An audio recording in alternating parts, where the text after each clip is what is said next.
Hey everybody, welcome back to the Time Pass podcast. This is your host, Ashika. Thank you so much for joining me today, you guys. If you haven't done so already, please like me on Facebook at Time Pass Podcast. Follow me on Instagram at TimePass_podcast and check out the YouTube channel where you can watch all the episodes of the Time Pass podcast.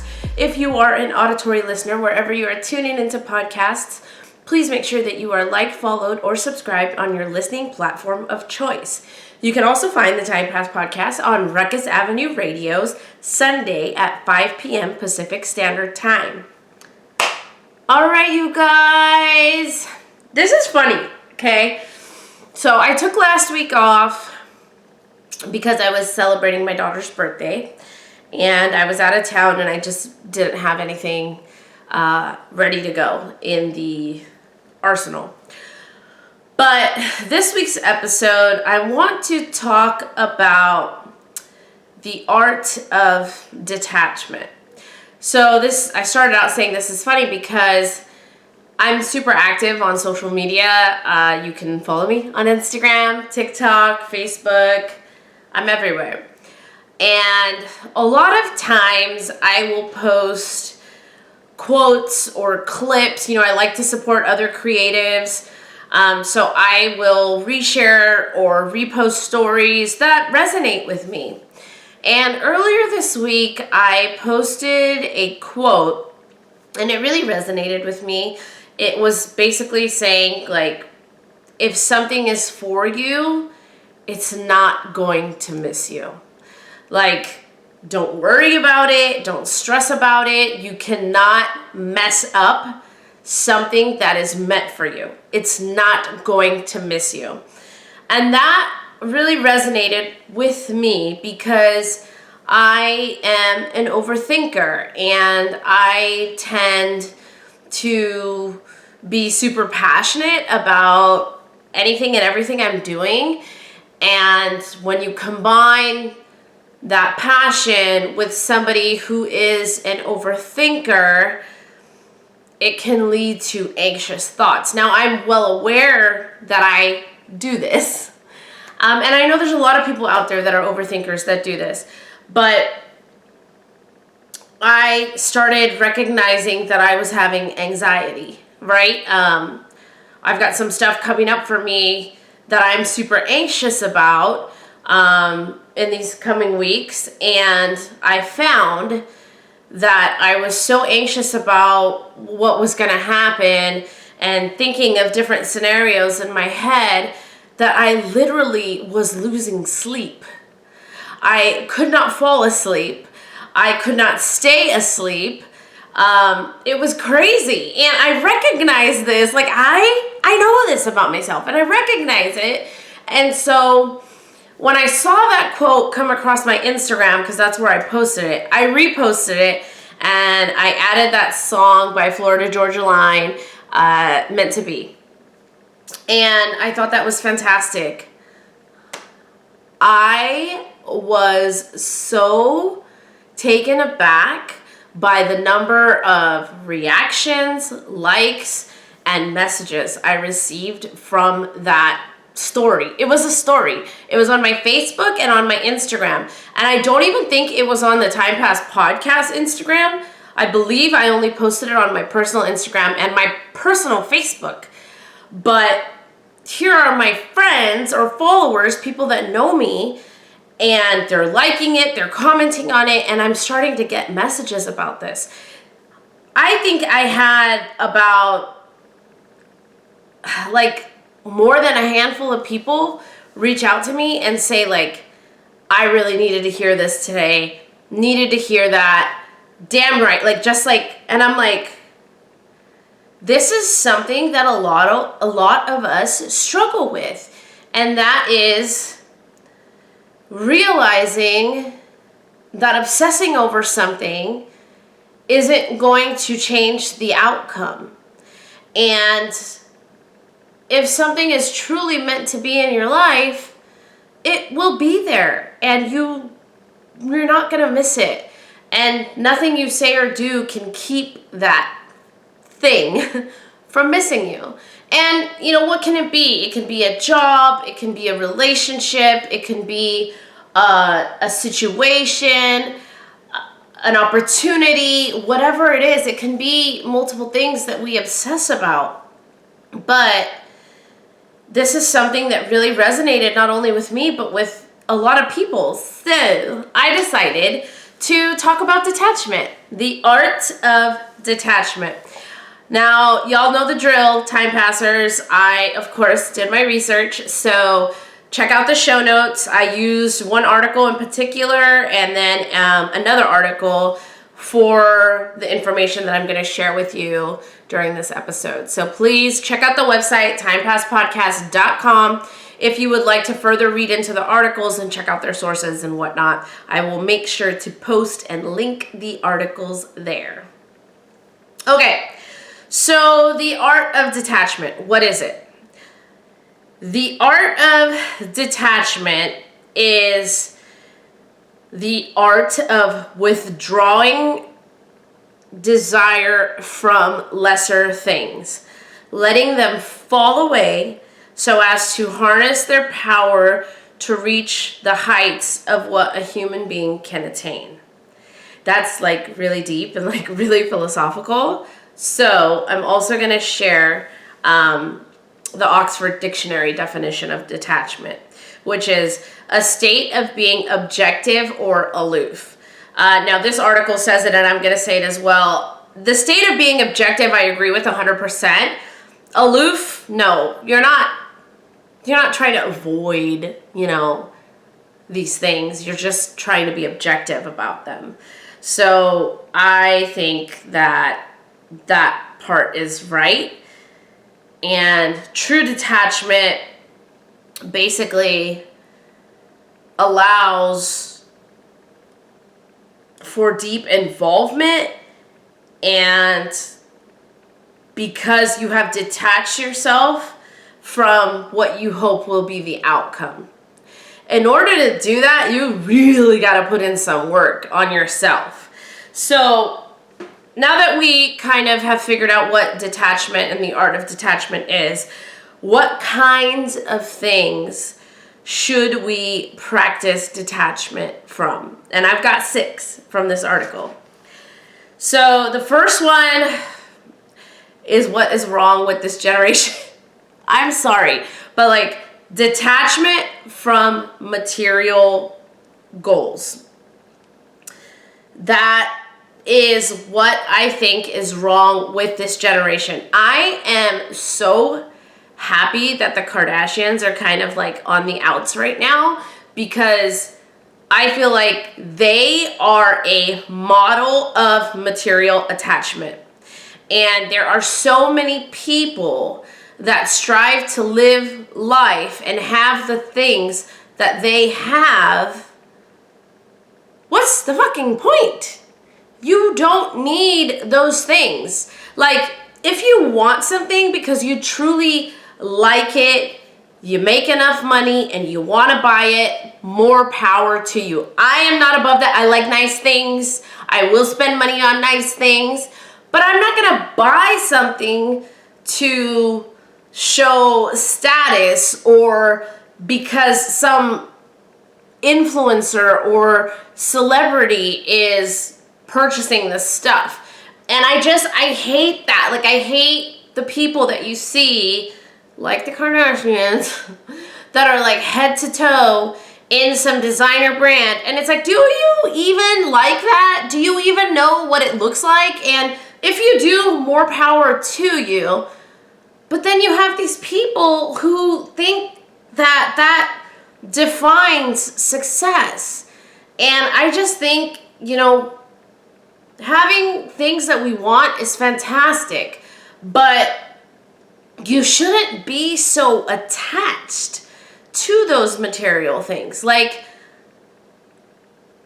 I have a thing for cars, okay? I like a certain car, a certain type of car, and I've had that car twice. I currently do not have that car. And it bothers me. It really bothers me in the back of my mind. I'm like, ugh. So the car I have now, I'm not a big fan of, But I'm not like, it's a car. It gets me from point A to point B. I've taken trips in it. I go to work in it. It functions as it's supposed to function. The fact that I am currently not driving my favorite car model that I like isn't ruining my life. I'm not obsessed about it. It's just, it is what it is, and maybe I'll get that car again in a few, months or years. Who knows? But it's just, you can't let these material things possess you. And so in this article that I used, there's a quote, and I've actually seen this quote before. If somebody knows who said it, let me know, because in the article they actually don't quote the person, but I know somebody said this. But detachment is not that you should not own nothing. Detachment is not that you should own nothing, but that nothing owns you. So you know what? If I don't have that car that I want and love, I'm not going to sit here and be upset about it. I'm going to move on with my life. If I don't have that designer bag, I'm not big into designer bags, but I'm trying to give you an example here. But let's say, like, if I don't have that designer bag that I want, I'm not going to throw a fit about it. And I think some of this comes with age and maturity. I can remember years ago in my 20s falling in love with this bag. It's a Burberry bag. The bag was $7,000. It was a $7,000 bag. Do I have that bag? I do. Okay, bad decision. But do I use that bag? That bag sits in my closet upstairs. I feel like I used that bag for like a year. And then, seasons change and you want to use a different bag. And that bag was so heavy because it was the chain bag. If anybody follows Burberry or fashion, like, it was the chain bag. So it had an actual chain on it. It was really fucking heavy. I love it. It's beautiful. It's like this deep burgundy color. But I don't use it. And it's so funny because, like, my friends who know that I have the bag, they're like, oh, you should use that bag. And I'm like, I really don't want to. And it was probably a hard lesson I learned, like, I was so obsessed with having that bag, and I got it, and I have it, but it's like, is it worth $7,000? Hell no. If you asked me that today, I would be like, no, not doing that. But, you can't let material things take over your life. Okay. Second type of detachment, everybody struggles with this. This is what my anxiety has been around, but detachment in relationships. This is really hard, but it's super important. So I've talked about this a lot on the show, about how when I was married with my ex-husband, we were so codependent on each other. There was absolutely no detachment, and there was no room for us to have our own individualism, our own lives, and to grow and flourish without each other. It's super important that you have detachment in your relationships as well. I can talk about, when you are detached, and I'm not just talking about romantic relationships, but even like familial relationships and friendships. Like, Fabian and I talked about it in an episode where we have lost a friend, and I feel that she was very attached to both of us in this friendship, maybe more so him than me. But when we didn't behave the way she wanted, it caused a lot of negative reactions in her. From her, then she was voicing behavior. She was trying to control our behaviors, and that's not being detached. Like, being detached in your relationships is that you don't take things personally. You cannot control another person, and you cannot control another person's reactions. So you have to let an individual feel things on their own and process things on their own. Like, you have to appreciate that person for who they are. And sure, we get disappointed in people, right? Like, oh, I really wanted this person to behave this way, but then they behaved this way and I'm super disappointed. But you have to be able to step back and objectively just think like, okay, well, that's that person's capacity right now. That's how that person handles things. But a lot of times what we do is we're attached, so we get angry and we say, well, why didn't you do this? Or we get hurt and upset and sad and depressed over what this person did. It's just who they are. And so you have to be able to take a step back and realize that you cannot control a person's reactions. You have to be able to accept people for who they are. Okay, number 3, detachment from experiences. This is hard. I know people like this. A lot of people like this. Maybe I'm like this. I don't know. I'm not thinking about it objectively right now. But I'm thinking of examples of people like this. You know, everybody knows this, right? You have like one person in your life or somebody at work where like one bad thing happens and now the whole day's ruined. Like, they cannot detach themselves from that one situation and that one experience, and now it has ruined everything for them. Taking it back to relationships, detachment from experience. We talk about this all the time, how we carry baggage from past relationships into every new relationship we go into. My friends will give me hell for this all the time because I try really hard to not carry my baggage from one relationship to the other. Still happens, but I try really hard not to.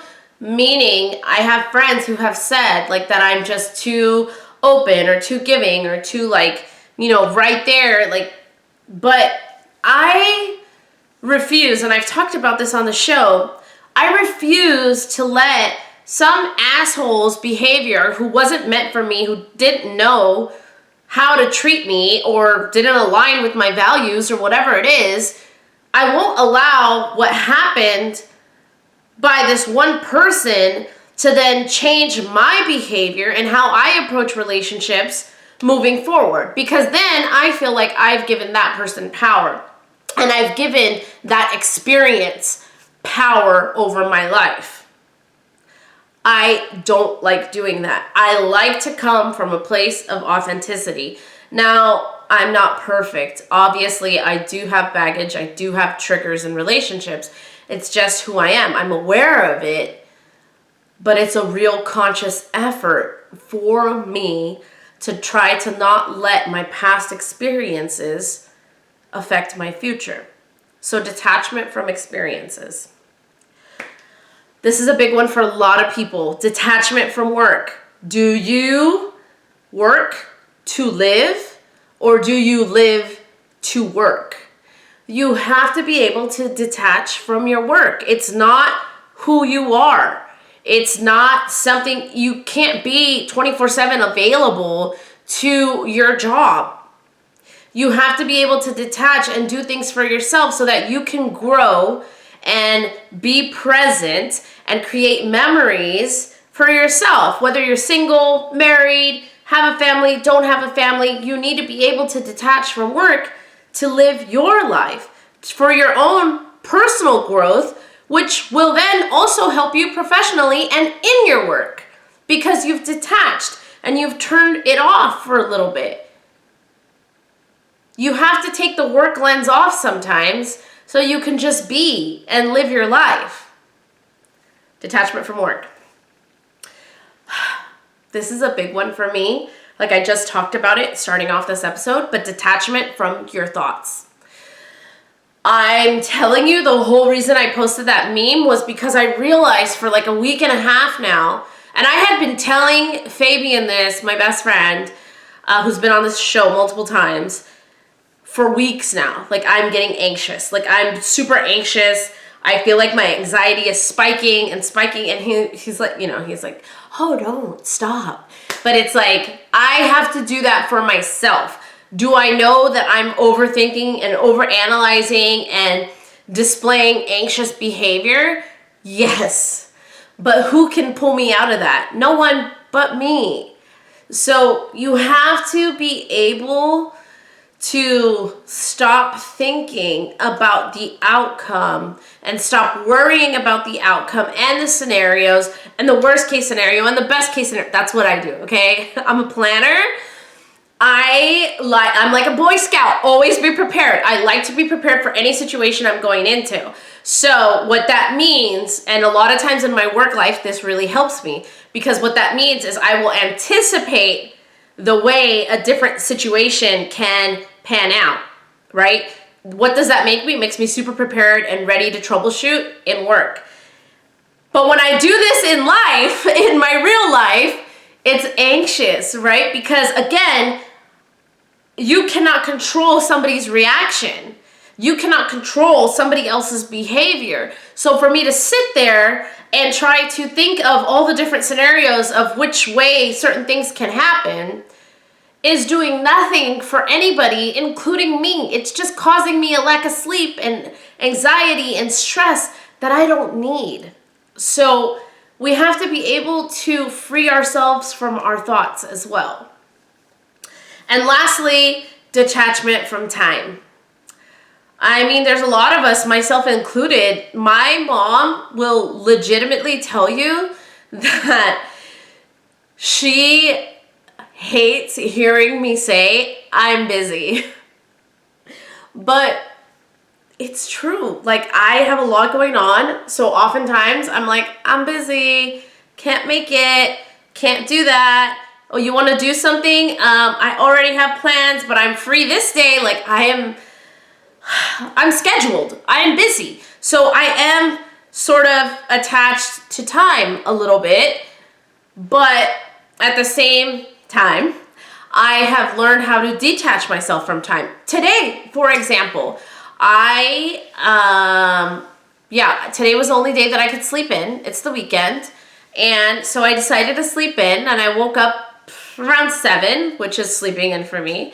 But I decided, like, my body has just been tired over the last several days. And again, that is a side effect of my anxiety and my anxious behavior and not being able to detach from my thoughts.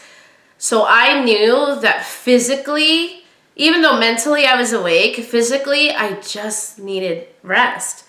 So I laid in bed for several hours. It's what I wanted to do. Did I have things to do? Yes, I had to get a workout in. I had to record the show. But I decided I wasn't going to be a slave to time today. I was going to let my body tell me when it felt like getting up and when it felt rested enough. And then I moved forward with my day as such. And I've had a great day. Now, should I have recorded this episode hours ago? Yes. And intentionally, I set the intent last night to do that. However, when I woke up, my body just wasn't having it. So I had to detach from my own timetable in my head today and just listen to my body and my spirit a little bit, just you need to be mentally and spiritually prepared when you're doing things. And if I would have rushed myself today to meet the timetable I had set for myself last night, I don't think I would be having as good of a day as I'm having now. Like, I still got everything done that I wanted to get done. I still worked out. I wanted to make myself a nice breakfast. Like, I did these things. And I'm happier for it. Yeah, sure. I'm not recording this episode when I wanted to be, but I'm still recording it. I'm still getting the job done. I just am not doing it on such a strict timetable today. It's not something that I wanted to follow today. Secretly, I want to use this as an excuse for why I'm late to things. I am that person that like am always late. I try not to be. I really respect people's time and I try not to be late, but if it's like a social engagement, like I'm probably going to be like 15 minutes late. And Fabian is like a stickler for time, so he hates it when I'm late. And I think I'm going to use this as an excuse now and just be like, I'm just detached from time right now. I don't know. I think it's a great excuse. If you're late, you can use that excuse. I don't care. All right. So how to detach. Okay, so first, these are the things that we have attachment to, right? We talked about it. Material things, relationships, experiences, work, our thoughts, and time. 6 things that we're attached to. How can we identify the fact that we are attached to these things? Number 1, I talked about feeling this way myself, anxiety. If you feel anxious about something, you're attached to it. Fear. I probably had anxiety and fear over the last couple weeks. Anger. Again, like I mentioned, that friend who was angry at my behavior. You can't control my behavior. She was attached. Jealousy. Hopelessness. This is like, like when we're depressed over something or sad over something, we start to feel really hopeless. It's a sign of attachment. Sadness. Just said it. Disconnection. I think I do this a little bit myself. I can disconnect from people in my life when I have something major going on because I am anxious or attached to the major thing going on. So now I've kind of disconnected from everything else and I'm kind of obsessing over this one thing. I do tend to do that and I'm aware of it. I don't know. Pride. If you're like over prideful about something, you're attached to it. Vanity. I was just going to say pride in your appearance, but then vanity came up. So yeah, if you're overly vain about your appearance or things in your life, that's attachment. You can be attached to it. I don't know. How to detach. The important part. Observe your mind. Beware of the kind of thoughts that you think and become self-aware of why you have those thoughts and where the attachment is coming from. It's like when I always tell you guys, if you're having a strong reaction to something, ask yourself why. And keep asking yourself why until you get to the root of it, right? And I told you, I think I learned that from Jay Shetty, a clip or during one of his workshops. But I've carried that piece of information with me because I find that it has really helped me. Even with this situation, I was like, I knew, with this one I knew, like, okay, why are you anxious? Why aren't you getting sleep? Because you're thinking this way. Why are you thinking this way? Because you're worried about this. Why are you worried about this? Because it's unknown. You don't know what's going to happen. What are you scared? I'm scared about the outcome, right? I'm worried about the outcome. Let it go. Be like Elsa and let it go. I love saying that. So yeah, attachment comes from an emotional place, and a lot of times we can feel this in our physical body. Like for me, I was saying the tiredness I was feeling in my physical being, and also the stress, which causes lack of sleep for me. The worst part for me when I'm super stressed is I give myself like stomach aches. Like my stomach is where I carry all my stress. So when it gets that bad, I'm like, oh, I need to do something. But I think just being aware of your thoughts and where they come from and asking yourself why you're having these thoughts will help you become more objective about a situation or about a certain outcome you may be hoping for. Distinguish between ego and actuality. Number 2. So, I can use that example of my car again, right? My ego is like, I don't like the car I have. I don't like the car I drive. I want my old car back. Actuality is the car that I drive is still nice. It serves a purpose from getting me from point A to point B. It's a mode of transport. It's what I need in order to work and live my life. And that's the actuality of it. My ego is the one that's like, oh, I like that car. I want that car. Why am I not driving that car anymore? The actuality of it is I have everything I need. You have to be able to distinguish between the two. Number 3, embrace the uncertainty. This is so hard for so many of us, myself included, because we want to control the outcome. We want to control the situation. We want to control what happens. And the fact of the matter is, there's so many different variables to what actually happens. And we can't control all of that. So you have to be able to embrace the uncertainty. Sometimes I'll have an idea, like either at work or when I'm working with a group or even with my friends, I'll have an idea like, hey, we should do this and then that. And because I want to get to this outcome, right? And somebody else will chime in and say, well, we could do this, this, and that. And then I think about it and I'm like, well, but that's not how I want to do it. But then I think more and I'm like, but we're still getting to that same outcome, right? This is a big thing. It doesn't matter how you get to the solution. There's multiple ways to get to one solution. And there's multiple solutions. So it doesn't really matter how you solve the problem because there's several ways to solve the problem.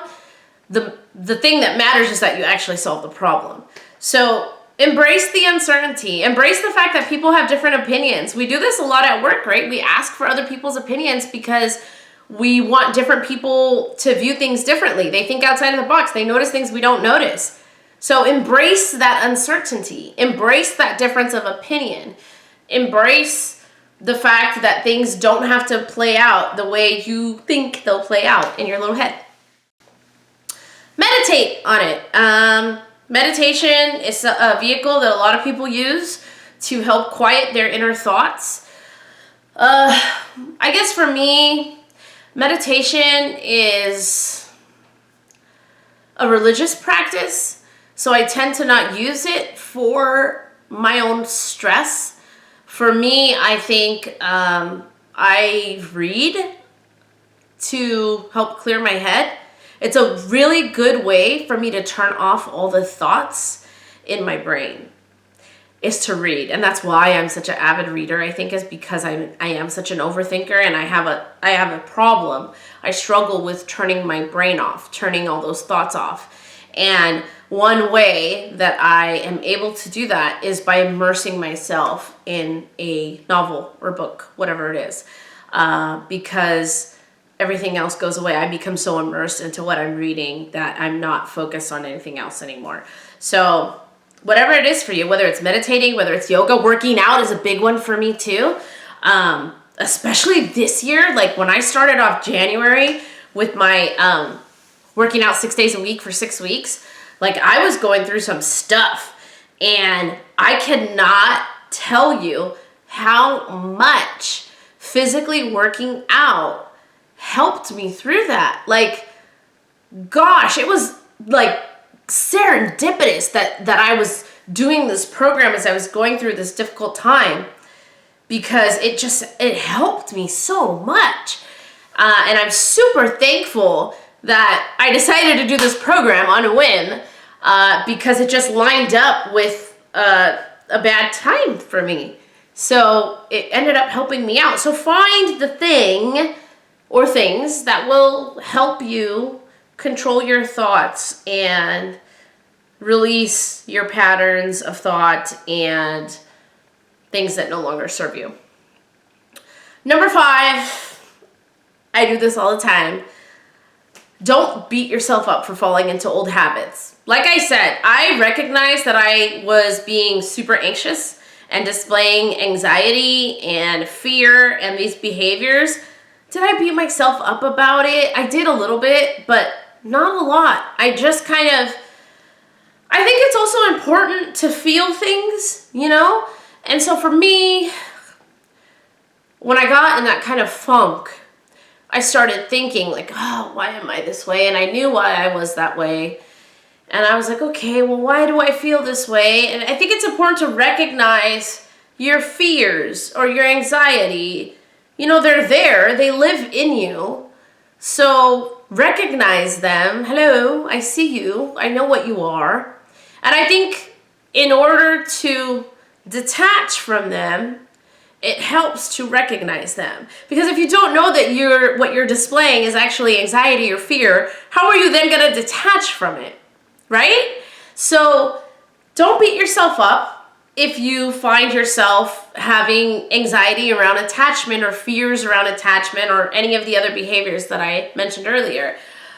Recognize that you are struggling with attachment, feel what you're feeling, and then start working towards healthy ways to let go of those feelings and move on and come from a place of objectivity. Now, what's the importance of detachment? Attachment to things causes us all the things I talked about, right? Stress, anxiety, fear, jealousy, hopelessness, sadness, depression, disconnection, pride, vanity, all these things can be caused by attachment. So if we want to live a happier, calm, even keel sort of life, we must learn how to detach from these types of things. And detachment for me it goes back even into my religion and Hinduism. The principles of detachment are discussed in the Bhagavad Gita.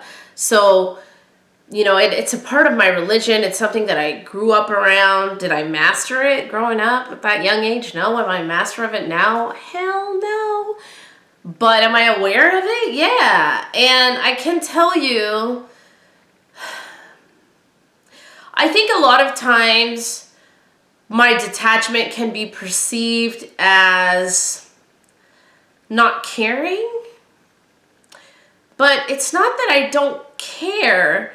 It's just that I don't want to be anxious or stress about a situation that I can't control.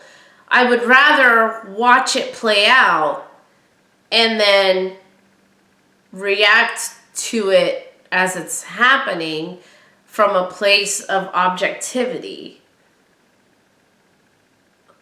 And I think sometimes, even like my family, you know, sometimes they want me to care about things a little more than I do. And I say it all the time, and I'm like, hey, man, you can't control what other people say or think about you. All you can control is your reaction to it, and whether or not you let their thoughts or words affect your life. I choose not to. But I know that this is a struggle for a lot of people, and that's what I found when I posted that meme on my Instagram, which is how we ended up with this episode today, is there are so many people that need to hear this, and so many people that struggle with attachment and just letting go and realizing if it's going to happen, it's going to happen. And I firmly believe that if something's meant for you, it's not going to miss you because it's meant for you. You know, whatever it is, karma, higher power, spirituality, whatever you believe in, if it's sending something your way that's for you, it's already for you. You're not gonna miss it. So let go of the attachment around it and just let things play out as they will. All right, you guys, that's all I have for you today. Tell me, are you a master of detachment? Are you a master of attachment? Was this episode helpful for you? Let me know. DM me. Shoot me an email, timepasspodcast@gmail.com. You can DM me on TikTok, Instagram, Facebook. Those are all the places that you can DM me. That's all I've got for you guys today. Do me a favor, if you haven't done so already, please follow me on my socials that I just mentioned. Make sure that you tune in on your listening platform of choice or watch me on YouTube. Like, follow, and subscribe to the YouTube channel. You can also find the show on Ruckus Avenue Radio. Check me out there. And whatever you do, whatever you're doing, stay authentic to you. Don't feel bad about feeling the way you feel. Don't feel bad about being attached to things. We all get attached. It happens. It's life. We're human. Feel it, embrace it, and let it go. You'll be happier. All right, you guys, stay authentic to you, and I will see you next time.